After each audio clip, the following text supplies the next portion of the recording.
So most of us see art when it's either hanging on a wall or it's on display, but today we are at a place that is preserving art for generations to come. Joining me is Holly Witchey. She is the Executive Director of ICA Art Conservation.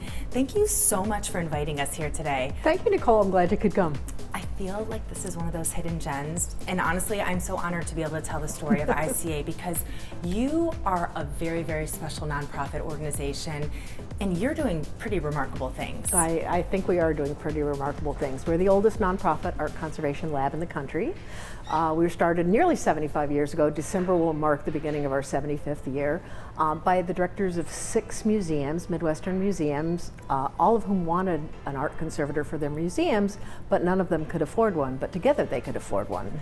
So 75 years ago, they started up on Oberlin's campus, and we just keep going today. Talk about the pieces of artwork that you traditionally work on and how it is that you're able to preserve and maintain these pieces. Sure, we're a full-service art conservation lab. That means we have all 4 specialties for art conservation. That's paintings and polychrome images, gilt frames, works on paper, textiles, and objects, which includes sort of everything else.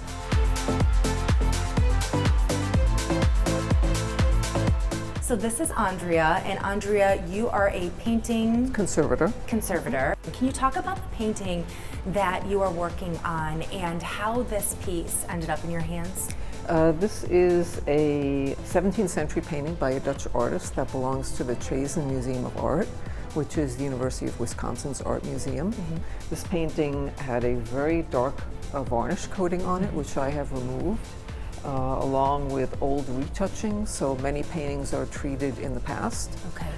And some of those materials that we used in the past are not very stable. They darken, they discolor, and I've removed that on this painting.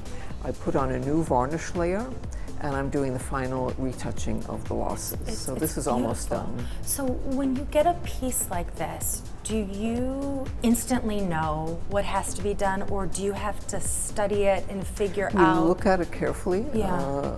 Under normal light, under ultraviolet light, under good light, and we do little tests along the edges to see what the materials are on the surface and how we can safely remove those. And then we write up a treatment protocol, which the client then signs and agrees to do, and then we can start the work. So in addition to paintings, we also have conservators here that work on objects, and Claire is one of them.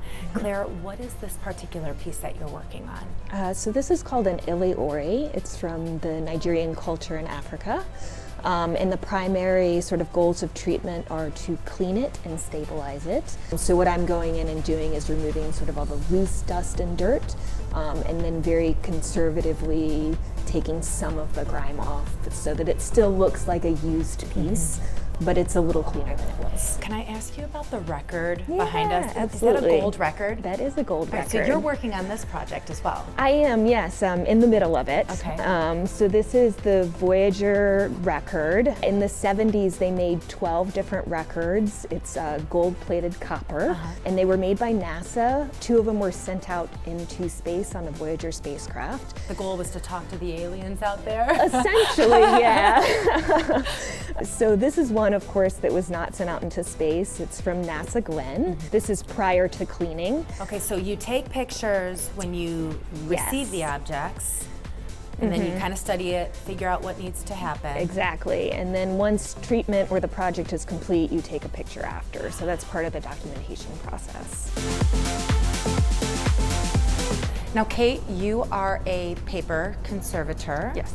Talk about the piece you're working on. So this piece is from a private client. This is a poster of Lord of the Rings, the original illustrations for the paperback editions that were printed in the United States. They took all 3 covers and kind of merged them together in one. And this is a pretty personal gift to the client. It's been in her family for a really long time, and it has a lot of sentimental value. So she brought it in to have some work done. Mainly, there was quite a few pieces of tape on the surface, which was starting to degrade and yellow. I went in, removed the tape, and now I'm going through and mending tears that are in the paper because it's pretty fragile at this point, infilling losses, and then retouching those losses so it looks almost whole again. I know you said this is part of a private collection, but you've also worked on pretty well-known pieces as well. What are some of those pieces, if you don't mind sharing? Yeah, so I'd actually say for prints, it's pretty common to actually get like Picasso prints. I did a series of prints for a local college museum, Ohio Wesleyan down in Delaware, Ohio, and they had prints that were attributed to Hokusai from Japan. I'm really partial to Audubon's Birds of America prints, and I've gotten quite a few originals through because they're a personal favorite of mine. Well, thank you so much. This has just been such a treat. And you know, for those of you watching, it's really interesting because you usually don't know their names, but you know the names of the artists and the pieces of art that they're working on. And it's because of places like this that these stories can continue to be shared for generations to come. So thank you so much. You're welcome.